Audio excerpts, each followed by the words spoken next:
Hi friends, ಎಲ್ರಿಗೂ ನಮಸ್ಕಾರ. Welcome back to my YouTube channel. ಎಲ್ಲರೂ ಹೇಗಿದ್ದೀರಾ? ಎಲ್ಲರೂ ಚೆನ್ನಾಗಿದ್ದೀರಾ ಅಂತಲೇ ಅಂದ್ಕೊಳ್ತೀನಿ. ಇದು ನನ್ನ ಮೊದಲನೇ ವ್ಲಾಗ್ ಫ್ರೆಂಡ್ಸ್. ದಯವಿಟ್ಟು ವಿಡಿಯೋ ನೋಡಿ ಸಪೋರ್ಟ್ ಮಾಡಿ. ನಮ್ಮದು ಆಟೋ ಡ್ರೈವರ್ ಫ್ಯಾಮಿಲಿ ಅಂತ ಹೇಳ್ಕೊಳ್ಳೋದಕ್ಕೆ ನನಗಂತೂ ತುಂಬಾ ಖುಷಿಯಾಗುತ್ತೆ. ಯಾಕೆ ಅಂತ ವಿಡಿಯೋಗಳನ್ನು ನೀವು ನೋಡ್ತಿರಲ್ಲ, ಆವಾಗ ನಿಮಗೆ ಗೊತ್ತಾಗುತ್ತೆ ಇವರ ಜೀವನ ಶೈಲಿ ಹೀಗಿದೆಯಾ ಅಂತ. ಆಟೋ ಡ್ರೈವರ್ ಫ್ಯಾಮಿಲಿಯವರ ಪ್ರತಿನಿತ್ಯದ ಜೀವನ ಶೈಲಿ ಹೇಗಿರುತ್ತೆ ಅನ್ನೋದ್ರ ಬಗ್ಗೆ ನಾನು ನಿಮಗೆ ವಿಡಿಯೋಗಳನ್ನು ಶೇರ್ ಮಾಡ್ತಾ ಇರ್ತೀನಿ.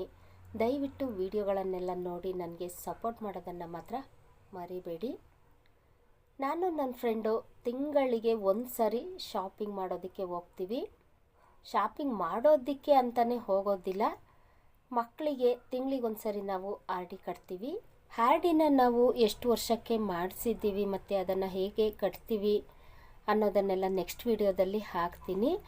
ಆರ್ ಡಿ ಕಟ್ತೀವಿ ಅಂತ ನಾವು ಬೇರೆ ಯಾರ ಕೈಯಲ್ಲೂ ಕೊಡೋದಿಲ್ಲ, ನಾವೇ ಖುದ್ದಾಗಿ ಪೋಸ್ಟ್ ಆಫೀಸಿಗೆ ಹೋಗಿ ಕಟ್ಟಿ ಬಿಲ್ ತಗೊಂಡು ಬರ್ತೀವಿ. ಅದನ್ನೆಲ್ಲ ನೆಕ್ಸ್ಟ್ ವಿಡಿಯೋದಲ್ಲಿ ನಾನು ನಿಮಗೆ ಹೇಳ್ತೀನಿ. ಆ ಕಡೆಯಿಂದ ಬರುವಾಗ ಸ್ವಲ್ಪ ಶಾಪಿಂಗ್ ಮಾಡ್ತಾ ಇದ್ದೀವಿ ನೋಡಿ. ನಾನು ನನ್ನ ಫ್ರೆಂಡು ಏನು ಮಾಡ್ತೀವಿ ಅಂದರೆ, ಏನೇ ವಸ್ತು ತಗೊಳ್ಳೋದಾಗಲಿ ತುಂಬ ದೊಡ್ಡದಾಗಿರುತ್ತೆ ನೋಡಿ, ಅಂಥ ಅಂಗಡಿಗಳಿಗೆ ಹೋಗೋದಿಲ್ಲ. ಚಿಕ್ಕದಾಗಿ ಅಂಗಡಿಗಳನ್ನು ಇಟ್ಕೊಂಡಿರ್ತಾರೆ ನೋಡಿ, ಅಂಥ ಅಂಗಡಿಗಳಿಗೆ ಹೋಗಿ ನಮಗೆ ಬೇಕಾಗಿರುವಂಥ ವಸ್ತುಗಳನ್ನು ನಾವು ತಗೊಂಡು ಬರ್ತೀವಿ. ದೊಡ್ಡ ಅಂಗಡಿಗೆ ಹೋದರೆ ಕ್ವಾಲಿಟಿ ಚೆನ್ನಾಗಿರುತ್ತೆ ಮತ್ತು ರೈಟು ತುಂಬ ಜಾಸ್ತಿ ಇರುತ್ತೆ. ನಾವು ಚಿಕ್ಕ ಅಂಗಡಿಗಳಿಗೆ ಹೋಗ್ತೀವಿ ನೋಡಿ, ಕ್ವಾಲಿಟಿನೂ ಚೆನ್ನಾಗಿರುತ್ತೆ ಮತ್ತು ರೈಟು ಅಷ್ಟೇ ಕಮ್ಮಿ ಇರುತ್ತೆ. ಹಾಗಾಗಿ ನಾನು ನನ್ನ ಫ್ರೆಂಡು ಆದಷ್ಟು ಚಿಕ್ಕ ಅಂಗಡಿಗಳಲ್ಲೇ ತೊಗೊಂಡು ಬರೋದು. ಯಾವುದೇ ವೆನಿಟಿ ತೊಗೊಂಡ್ರು 100 ರೂಪಾಯಿ ಅಂತ ಹೇಳಿದರು. ಹಾಗಾಗಿ ನನ್ನ ಫ್ರೆಂಡು ಅವ್ರ ಮಗಳಿಗೆ ವೆನಿಟಿ ಕೊಡಿಸ್ತಾ ಇದ್ದಾರೆ. ಇವಾಗ ತಿರುಪತಿ ಗಾರ್ಮೆಂಟ್ಸಿಗೆ ಬಂದಿದ್ದೀವಿ. ಈ ತಿಂಗಳು ನಮಗೆ ಅಂತ ನಾವು ಏನು ತಗೊಳ್ತಾ ಇಲ್ಲ, ಮಕ್ಕಳಿಗೆ ಮತ್ತು ಮನೆಗೆ ಏನೆಲ್ಲ ವಸ್ತುಗಳು ಬೇಕು ಅದನ್ನು ಮಾತ್ರ ತಗೊಳ್ತಾ ಇದ್ದೀವಿ. ನಾನು ಒಂದು ತಿಂಗಳೊಳಗಡೆ ನನ್ನ ಹಸ್ಬೆಂಡಿಗೆ ಗೊತ್ತಿಲ್ಲದೇನೆ ಒಂದು 2,000 ರೂಪಾಯಿ ಜೋಡಿಸಿಟ್ಟಿದ್ದೆ, ಏನಕ್ಕಾದರೂ ಬೇಕಾಗುತ್ತೆ ಅಂತ. ನನ್ನ ಫ್ರೆಂಡು ಎಷ್ಟು ಜೋಡಿಸಿಟ್ಟಿದ್ರೋ ಗೊತ್ತಿಲ್ಲ, ನಾನು ಅದನ್ನು ಕೇಳಿಲ್ಲ.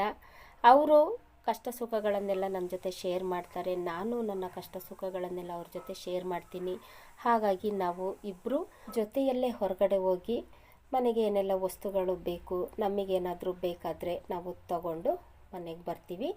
ಈ ತಿರುಪತಿ ಗಾರ್ಮೆಂಟ್ಸ್ ಇರೋದು ಮೇನ್ ರೋಡಲ್ಲಿ. ಇಲ್ಲಿ ಮನೆಗೆ ಏನೆಲ್ಲ ವಸ್ತುಗಳು ಬೇಕು ಅಷ್ಟು ವಸ್ತುಗಳು ಈ ಗಾರ್ಮೆಂಟ್ಸಲ್ಲಿ ಸಿಗುತ್ತೆ. ನೋಡೋದಕ್ಕೆ ಗಾರ್ಮೆಂಟ್ಸು ತುಂಬ ದೊಡ್ಡದಿದೆ, ವಸ್ತುಗಳನ್ನೆಲ್ಲ ತುಂಬ ಚೆನ್ನಾಗಿ ಜೋಡಿಸಿಟ್ಟಿದ್ದಾರೆ. ಅಂಗಡಿ ದೊಡ್ಡದಿದ್ರೇನು ರೈಟ್ ಮಾತ್ರ ತುಂಬ ಕಮ್ಮಿ ಇರುತ್ತೆ. ನಮ್ಮಂಥ ಮಿಡಿಲ್ ಕ್ಲಾಸ್ ಫ್ಯಾಮಿಲಿಯವರಿಗೆ ರೈಟು ಕರೆಕ್ಟಾಗಿದೆ ಅಂತ ಅನ್ನಿಸ್ತು. ಈ ತಿರುಪತಿ ಗಾರ್ಮೆಂಟ್ಸ್ ಎಷ್ಟು ದೊಡ್ಡದಿದೆ ಮತ್ತು ಅಲ್ಲಿ ಎಷ್ಟೆಲ್ಲ ವಸ್ತುಗಳನ್ನು ಜೋಡಿಸಿಟ್ಟಿದ್ದಾರೆ ಅನ್ನೋದನ್ನೆಲ್ಲ ನಿಮ್ಮ ಜೊತೆ ವಿಡಿಯೋ ಶೇರ್ ಮಾಡ್ತೀನಿ. ಮತ್ತು ನಾನು ಜೋಡಿಸಿಟ್ಟಿರುವಂತಹ 2,000 ರೂಪಾಯಿಯಲ್ಲಿ ಎಷ್ಟೆಲ್ಲ ವಸ್ತುಗಳನ್ನು ಖರೀದಿ ಮಾಡ್ತೀನಿ ಅನ್ನೋದನ್ನು ವಿಡಿಯೋ ನಿಮ್ಮ ಜೊತೆ ಶೇರ್ ಮಾಡ್ತೀನಿ. ದಯವಿಟ್ಟು ವಿಡಿಯೋನ ಸ್ಕಿಪ್ ಮಾಡದೆ ನೋಡ್ಕೊಂಡು ಬರೋಣ ಬನ್ನಿ.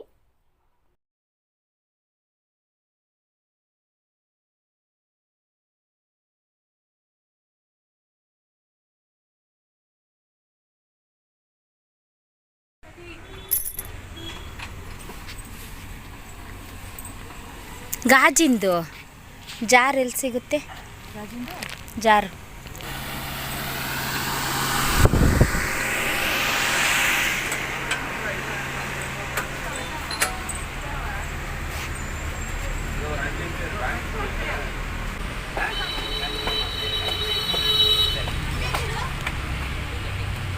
ಗಾಜಿಂದು ಎಷ್ಟದು?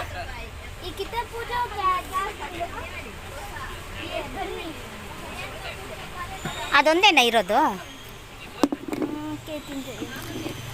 ಅದಕ್ಕಿಂತ ಚಿಕ್ಕದಿದೆಯಾ ಕೇಳಿ ನೋಡಿ.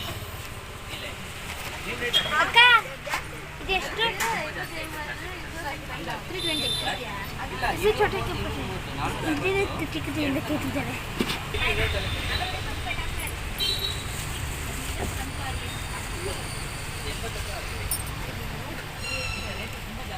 ಇದೆಷ್ಟು? 200. ಮನೆಗೆ ಬೇಕಾಗಿರುವಂತಹ ವಸ್ತುಗಳೆಲ್ಲ ತುಂಬ ಚೆನ್ನಾಗಿದ್ದಾವೆ ಫ್ರೆಂಡ್ಸ್. ಆ ವಸ್ತುಗಳನ್ನೆಲ್ಲ ನೋಡ್ತಾ ಇದ್ದಾಗೆ ನನಗೂ ಆಸೆ ಆಯಿತು. ನಮ್ಮ ಮನೆಗೆ ಈ ಥರ ವಸ್ತುಗಳನ್ನು ತಗೊಳ್ಳೋಣ ಅಂತ.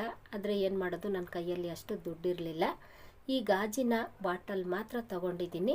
ಇದನ್ನು ಯಾಕೆ ತಗೊಂಡಿದ್ದೀನಿ ಅಂತ ಖಂಡಿತ ನಿಮಗೆ ವಿಡಿಯೋದ ಕೊನೆಯಲ್ಲಿ ತಿಳಿಸ್ತೀನಿ. ರಾಧಾ, ½ ಲೀಟರಿಂದ ನೋಡ್ರಿ, 1 ಲೀಟರ್ ಬೇಡ, ವೆನಿಟಿ ಒಳಗಡೆ ಇಟ್ಕೊಳ್ಳೋಷ್ಟು. 1 ಲೀಟ್ರ್ ಅದು.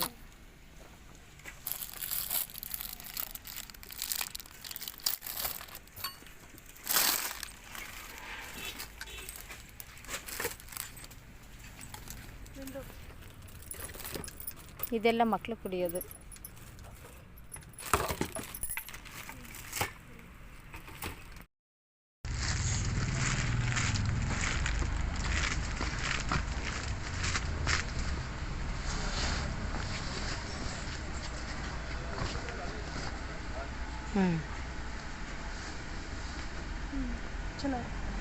ಎಷ್ಟದು ಪೀಸ್? ಒಂದೇ ಕಲರ್ ಇರುತ್ತಾ?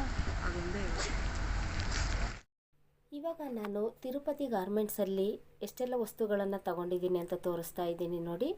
½ ಲೀಟರ್ ವಾಟರ್ ಬಾಟಲ್ ಸಿಗಲಿಲ್ಲ, ಹಾಗಾಗಿ ಬಾಟಲ್ನ ತಗೊಂಡಿಲ್ಲ. ಗಾಜಿನ ಬಾಟಲ್ಗೆ 220 ಹೇಳಿದ್ರು, ನಾನು 200 ರೂಪಾಯಿಗೆ ಮಾತಾಡಿಟ್ಟಿದ್ದೀನಿ. ಮತ್ತು ದಿವಾನ್ ಕಾಟ್ ಬೆಡ್ ಕವರ್ ಒಂದು ತಗೊಂಡಿದ್ದೀನಿ, ಅದಕ್ಕೆ 250 ಹೇಳಿದ್ರು. ನಾನು 200 ರೂಪಾಯಿ ಆದರೆ ಕೊಡಿ, ಇಲ್ಲಾಂದರೆ ಬೇಡ ಅಂತ ಹೇಳಿದೆ. ಹಾಗಾಗಿ ಅವರು 200 ರೂಪಾಯಿಗೆ ತಗೊಳ್ಳಿ ಅಂತ ಹೇಳಿ ಎರಡನ್ನು ತೆಗೆದಿಟ್ಟಿದ್ದಾರೆ. ಅವೆರಡಕ್ಕೆ 400 ರೂಪಾಯಿ ಆಯಿತು. ನನಗೊಂದು ಅಭ್ಯಾಸ ಏನಪ್ಪ ಅಂದರೆ, ಅವ್ರು ಎಷ್ಟೇ ರೇಟ್ ಹೇಳಲಿ ನಾನು ಅದನ್ನು ಚರ್ಚೆ ಮಾಡಿ ಕಮ್ಮಿ ರೇಟಿಗೆ ತಗೊಳ್ಳೋದು. ನನಗೆ ರೈಟು ಪರವಾಗಿಲ್ಲ ಅಂತ ಅನಿಸಿದರೆ ಮಾತ್ರ ನಾನು ಅದನ್ನು ತಗೊಳ್ತೀನಿ, ಇಲ್ಲಾಂದರೆ ನಾನು ಯಾವುದೇ ಕಾರಣಕ್ಕೂ ಅವ್ರು ಹೇಳಿದ ರೈಟಿಗೆ ತಗೊಳ್ಳೋದೇ ಇಲ್ಲ. ಇವಾಗ 2000ದಲ್ಲಿ 400 ರೂಪಾಯಿ ಆಗಿದೆ, ಇನ್ನು 1600 ರೂಪಾಯಿ ದುಡ್ಡು ನನ್ನ ಹತ್ರ ಉಳಿದಿದೆ. ಈ ಬೊಂಬೆನ ತಗೊಳ್ಳೋದಕ್ಕೆ ರೈಟ್ ಕೇಳ್ತಾ ಇದ್ದೀನಿ. ಈ ಬೊಂಬೆನ ತಗೊಳ್ಳೇಬೇಕು ಅಂತ ನಾನು ತಿಂಗಳು ಪೂರ್ತಿ 2000 ದುಡ್ಡನ್ನು ಜೋಡಿಸಿಟ್ಟಿದ್ದೆ. ಈ ಬೊಂಬೆ ಏನಕ್ಕಪ್ಪ ಅಂದರೆ, ಕಳೆದ ತಿಂಗಳು ಆರ್.ಡಿ ಕಟ್ಟೋದಕ್ಕೆ ಅಂತ ನನ್ನ ಮಗಳನ್ನ ಜೊತೆಯಲ್ಲೇ ಕರ್ಕೊಂಡು ಬಂದಿದ್ವು, ಸ್ಕೂಲ್ ರಜೆ ಇತ್ತಲ್ಲ. ಹಾಗಾಗಿ ಆವಾಗ ಈ ದೊಡ್ಡ ಬೊಂಬೆನ ನೋಡಿಬಿಟ್ಟು ನನಗೆ ಅಮ್ಮ ಈ ಬೊಂಬೆ ಬೇಕು ಅಂತ ತುಂಬ ಅಂದರೆ ತುಂಬಾ ಹಠ ಹಿಡಿದು ಹತ್ತಿದ್ಲು. ಕೊಡ್ಸೋಣ ಅಂದರೆ ಕೈಯಲ್ಲಿ ದುಡ್ಡಿರಲಿಲ್ಲ. ಹಾಗಾಗಿ ಅವಳಿಗೆ ಸಮಾಧಾನ ಮಾಡಿ ಕರ್ಕೊಂಡು ಬಂದಿದ್ದೆ. ಆವತ್ತಿಂದ ಮನಸ್ಸಲ್ಲಿ ಕೂತ್ಬಿಡ್ತು, ನನ್ನ ಮಗಳಿಗೆ ಮುಂದಿನ ತಿಂಗಳು ಅಷ್ಟೊತ್ತಿಗೆ ಏನಾದರೂ ಮಾಡಿ ಈ ದೊಡ್ಡ ಬೊಂಬೆನ ಕೊಡಿಸ್ಬೇಕು ಅಂತ ಮನಸ್ಸಲ್ಲಿ ಬಂದುಬಿಡ್ತು. ಹಾಗಾಗಿ ಒಂದು ತಿಂಗಳಲ್ಲಿ 2000 ದುಡ್ಡನ್ನು ಸೇರಿಸಿ ಈ ಬೊಂಬೆ ತಗೊಳ್ತಾ ಇದ್ದೀನಿ. ಈ ಬೊಂಬೆಗೆ 1400 ರೂಪಾಯಿ ಹೇಳಿದರು, ನಾನು 1100 ರೂಪಾಯಿಗೆ ಮಾತಾಡಿ ತಗೊಳ್ತಾ ಇದ್ದೀನಿ ನೋಡಿ. ಅದು ಪ್ಲಾಸ್ಟಿಕ್ ಕವರಲ್ಲಿ ಇಟ್ಟಿದ್ರು. ಆ ಪ್ಲಾಸ್ಟಿಕ್ ಕವರು ಬೇರೆ ಬೊಂಬೆಗಳಿಗೆ ಹಾಕೋದಕ್ಕೆ ಬೇಕು ಅಂತ ಈ ರೀತಿ ಕವರಲ್ಲಿ ಹಾಕ್ತಾ ಇದ್ದಾರೆ ನೋಡಿ. ಅದನ್ನೆಲ್ಲ ತಗೊಂಡು ನಡ್ಕೊಂಡು ಬರ್ತಾ ಇದ್ವು. ಅಷ್ಟೊತ್ತಿಗೆ ನನ್ನ ಹಸ್ಬೆಂಡ್ ಸಿಕ್ಕಿದ್ರು. ನನ್ನ ಹತ್ರ ಇದ್ದಿದ್ದು 2000ದಲ್ಲಿ 1500 ಖರ್ಚಾಯಿತು, ಇನ್ನು 500 ರೂಪಾಯಿ ಉಳಿದಿದೆ. ಅದನ್ನು ನಮ್ಮ ಹತ್ರ ನನ್ನ ಹಸ್ಬೆಂಡ್ಗೆ ನಾನು ಹೇಳೋದಿಲ್ಲ. ಯಾಕೆ ಅಂದರೆ ಇಷ್ಟು ದುಡ್ಡನ್ನು ಕೂಡಿಸಿಟ್ಟಿದ್ದೆ, ಅದರಲ್ಲಿ ಇಷ್ಟು ಖರ್ಚಾಗಿ ಇಷ್ಟು ಉಳಿದಿದೆ ಅಂತ ಹೇಳಿದರೆ ಅವ್ರು ಏನು ಮಾಡ್ತಾರೆ ಅಂದರೆ, ನಾಳೆಯಿಂದ ಖರ್ಚಿಗೆ ಕೊಡೋದಿಲ್ಲ, ಇದೆಲ್ಲ ಅದನ್ನೇ ತಗೋ ಆಮೇಲೆ ಕೊಡ್ತೀನಂತೆ ಅಂತ ಹೇಳ್ತಾರೆ. ಹಾಗಾಗಿ ಅದನ್ನು ನಾನು ಹೇಳೋದಿಲ್ಲ. ಅವರೇನಾದರೂ ಈ ವಿಡಿಯೋ ನೋಡಿದರೆ ಅವರಿಗೆ ಗೊತ್ತಾಗುತ್ತೆ ನನ್ನ ಹೆಂಡತಿ ಹೇಗೆಲ್ಲ ದುಡ್ಡನ್ನು ಉಳಿಸಿಟ್ಟಿದ್ದಾಳೆ ಅಂತ. ಉಳಿಸಿರೋ ದುಡ್ಡು ಮತ್ತು ಮುಂದೆ ಉಳಿಸೋ ದುಡ್ಡನ್ನಂತೂ ನಾನು ಖಂಡಿತ 1 ರೂಪಾಯಿನೂ ವೇಸ್ಟ್ ಮಾಡೋದಿಲ್ಲ. ಮನೆಗೆ ಏನಾದರೂ ವಸ್ತು ತಗೊಳ್ತೀನಿ ಮತ್ತು ಮಕ್ಕಳಿಗೆ ಏನಾದರೂ ಬೇಕು ಅಂದರೆ ನಾನು ತಕ್ಷಣ ಕೊಡಿಸ್ಬಿಡ್ತೀನಿ. ಒಂದು ಮಾತನ್ನು ಹೇಳೋದಕ್ಕೆ ಇಷ್ಟಪಡ್ತೀನಿ, ನಾವು ಮನೆ ಹೆಂಗಸಾಗಿ ಮನೆ ಜವಾಬ್ದಾರಿನ ತಗೊಂಡ್ಮೇಲೆ ಗಂಡನಿಗೆ ಗೊತ್ತಿಲ್ಲದೇ ಒಂದು ಸ್ವಲ್ಪ ದುಡ್ಡನ್ನು ಸೇರಿಸಿಟ್ಕೊಂಡಿರ್ಬೇಕಾಗುತ್ತೆ. ಯಾಕೆ ಅಂದರೆ ಮನೆ ಗಂಡಸಿಗೆ ಎಲ್ಲ ಟೈಮು ಎಲ್ಲ ದಿನವೂ ದುಡಿಮೆ ಇರೋದಿಲ್ಲ. ಒಂದೊಂದು ದಿನ ದುಡಿಮೆ ಇರುತ್ತೆ, ಒಂದೊಂದು ದಿನ ದುಡಿಮೆ ಇರೋದಿಲ್ಲ. ಇವಾಗ ಅರ್ಜೆಂಟಿಗೆ ಒಂದು 500,000 ಬೇಕಾಗಿರುತ್ತೆ. ಆವಾಗ ನಮ್ಮ ಕೈಯಲ್ಲಿ ದುಡ್ಡು ಇರೋದಿಲ್ಲ, ಪಕ್ಕದ ಮನೆಯವ್ರ ಹತ್ರ ಕೇಳಬೇಕಾಗುತ್ತೆ. ಆ ರೀತಿ ಕೇಳೋದಕ್ಕಿಂತ ಒಂದು 500,000 ನಾವೇ ಉಳಿಸಿಟ್ಟಿದ್ರೆ ನಮ್ಮ ಅರ್ಜೆಂಟಿಗೆ ನಮ್ಮ ಖರ್ಚಿಗೆ ಬೇಕಾಗುತ್ತೆ. ಹಾಗಾಗಿ ಇವಾಗ ನನ್ನ ಮಗಳು ಸ್ಕೂಲಿಂದ ಬಂದಿದ್ದಾಳೆ, ಬೊಂಬೆನ ಸರ್ಪ್ರೈಸಾಗಿ ಇಟ್ಟಿದ್ದೀನಿ, ಏನು ಮಾಡ್ತಾಳೆ ಅಂತ ನೋಡಿ. ಯಾರೋ ಬಂದಿದ್ದಾರೆ ನಮ್ಮ ಮನೆಗೆ ಇವತ್ತು. ಚಿನ್ನು ನೋಡು ಯಾರು?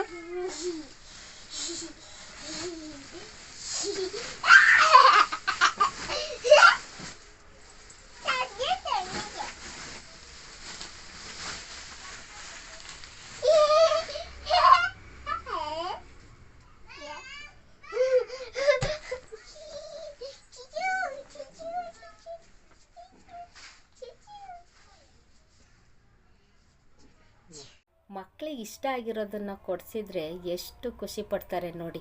ಸ್ಕೂಲಿಂದ ಬಂದವಳು ಬಟ್ಟೆನೂ ಚೇಂಜ್ ಮಾಡ್ದೇನೆ ಆ ದೊಡ್ಡ ಬೊಂಬೆ ಜೊತೆ ಅಷ್ಟು ಖುಷಿಯಿಂದ ಆಟಾಡ್ತಾ ಇದ್ದಾಳೆ.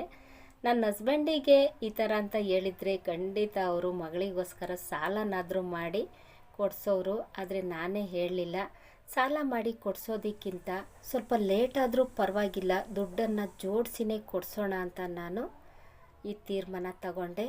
ಈ ದೊಡ್ಡ ಬೊಂಬೆ ಕೊಡಿಸಿರೋದು ನನಗಂತೂ ತುಂಬಾ ಖುಷಿ ಆಯಿತು. ಮಲಗ್ಸಾಯ್ತು. ಕಾಫಿ ಗಿಫಿ ಏನು ಕುಡ್ಸಲ್ವಾ ಪಾಪುಗೆ? ನೀನು ಫಸ್ಟು ಶೂಸ್ ಇದು ಸಾಕ್ಸ್ ಬಿಚ್ಚು.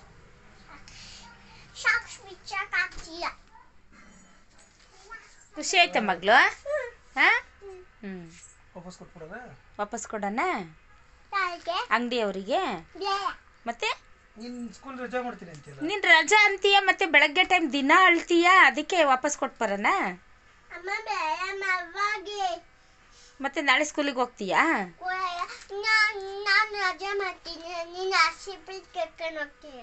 ಆಸ್ಪತ್ರೆ ಕರ್ಕೊಂಡು ಹೋಗ್ತೀನ? ನಾವು ಸಂಜೆ ಹೋಗೋಣ ಆಸ್ಪತ್ರೆಗೆ, ನೀನು ಸ್ಕೂಲಿಗೆ ಹೋಗಿ ಬಂದ್ಮೇಲೆ ಹೋಗೋಣ.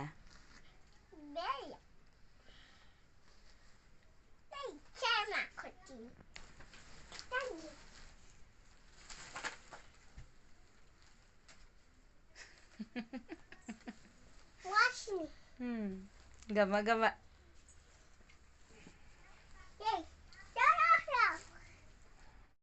ನನ್ನ ಮಗಳಂತೂ ಫುಲ್ಲು ಖುಷಿಯಾಗಿದ್ದಾಳೆ ನೋಡಿ. ಇವತ್ತು ನಮ್ಮಮ್ಮ ದೊಡ್ಡ ಬೊಂಬೆ ಕೊಡಿಸಿದ್ದಾರೆ ಅಂತ ಪಕ್ಕದ ಮನೆ ಮಕ್ಕಳನ್ನೆಲ್ಲ ಕರ್ಕೊಂಡು ಬಂದು ಆಟ ಆಡ್ತಾ ಇದ್ದಾಳೆ.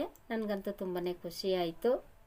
ಮತ್ತು ಈ ಗಾಜಿನ ಬಾಟಲ್ನ ನಾನು ಏನಕ್ಕೆ ತಗೊಂಡಿದ್ದೀನಿ ಅಂತ ವಿಡಿಯೋದ ಕೊನೆಯಲ್ಲಿ ಹೇಳ್ತೀನಿ ಅಂತ ಹೇಳಿದ್ದೆ, ಅದನ್ನು ಇವಾಗ ಹೇಳ್ತಾ ಇದ್ದೀನಿ.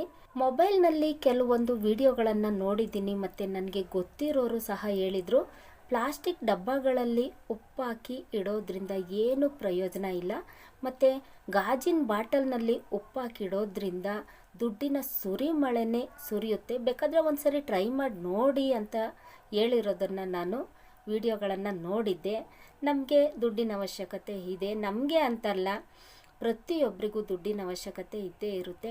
ನೋಡೋಣ, ಪ್ಲಾಸ್ಟಿಕ್ ಬಾಟ್ಲಿನ ತೆಗೆದಾಕಿ ಗಾಜಿನ ಬಾಟ್ಲಲ್ಲಿ ಉಪ್ಪು ಹಾಕಿಟ್ಟು ಟ್ರೈ ಮಾಡಿ ನೋಡೋಣ ಅಂತ ಒಂದು ಗಾಜಿನ ಬಾಟಲ್ನ ತಗೊಂಡು ಬಂದಿದ್ದೀನಿ. ಅದನ್ನು ಚೆನ್ನಾಗಿ ತೊಳೆದು ಬಿಟ್ಟು ಒಂದು ಕಾಟನ್ ಬಟ್ಟೆಯಲ್ಲಿ ಒಂದು 2 ಸರಿ ಚೆನ್ನಾಗಿ ಒರೆಸ್ತಾ ಇದ್ದೀನಿ. ಯಾಕೆಂದರೆ ಅದರಲ್ಲಿ ಉಪ್ಪು ಹಾಕಿಡ್ತಾ ಇರೋದು, ಒಂದು ಹನಿ ನೀರಿದ್ರೂ ಸಹ ಉಪ್ಪು ಬೇಗ ಕರಗಿಬಿಡುತ್ತೆ. ಹಾಗಾಗಿ ಈ ಉಪ್ಪು ಖಾಲಿ ಆಗೋವರೆಗೂ ನಾನು ವಿಡಿಯೋನ ನಿಮ್ಮ ಜೊತೆ ಶೇರ್ ಮಾಡೋದಿಲ್ಲ. ಉಪ್ಪು ಖಾಲಿಯಾದ ನಂತರ ನಾನು ವಿಡಿಯೋನ ನಿಮ್ಮ ಜೊತೆ ಶೇರ್ ಮಾಡ್ತೀನಿ. ಅಲ್ಲಿವರೆಗೂ ವಿಡಿಯೋನ ನಾನು ನಿಮ್ಮ ಜೊತೆ ಶೇರ್ ಮಾಡೋದಿಲ್ಲ. ಗಾಜಿನ ಬಾಟಲ್ನಲ್ಲಿ ಉಪ್ಪು ಹಾಕಿ ಇಡೋದ್ರಿಂದ ದುಡ್ಡಿನ ಸುರಿಮಳೆ ಹೇಗಾಯಿತು ಅನ್ನೋ ವಿಡಿಯೋನ ನಿಮ್ಮ ಜೊತೆ ನಾನು ಖಂಡಿತ ಶೇರ್ ಮಾಡ್ತೀನಿ. ನಾನು ಬಳಸೋದು ಟಾಟಾ ಉಪ್ಪು. ಟಾಟಾ ಉಪ್ಪು ತುಂಬ ಚೆನ್ನಾಗಿ ಬರುತ್ತೆ, ಹಾಗಾಗಿ ನಾನು ಟಾಟಾ ಉಪ್ಪನ್ನೇ ಬಳಸೋದು. ಇವತ್ತಿಗೆ ಈ ವಿಡಿಯೋನ ನಾನು ಮುಗಿಸ್ತಾ ಇದ್ದೀನಿ. ಮುಂದಿನ ವಿಡಿಯೋದಲ್ಲಿ ಮತ್ತೆ ಸಿಗ್ತೀನಿ. ಯಾರೆಲ್ಲ ಹೊಸದಾಗಿ ನನ್ನ ಚಾನಲ್ನ ನೋಡ್ತಾ ಇದ್ದೀರಾ, ದಯವಿಟ್ಟು ಸಬ್ಸ್ಕ್ರೈಬ್ ಮಾಡಿಕೊಂಡು ವಿಡಿಯೋ ನೋಡಿ. ಈ ವಿಡಿಯೋ ನಿಮಗೆ ಇಷ್ಟ ಆಗಿದ್ದರೆ ಒಂದೇ ಒಂದು ಲೈಕ್ ಮಾಡಿ, ಶೇರ್ ಮಾಡಿ, ಸಬ್ಸ್ಕ್ರೈಬ್ ಮಾಡ್ಕೊಂಡು ವಿಡಿಯೋ ನೋಡೋದನ್ನು ಮರಿಬೇಡಿ. Thank you.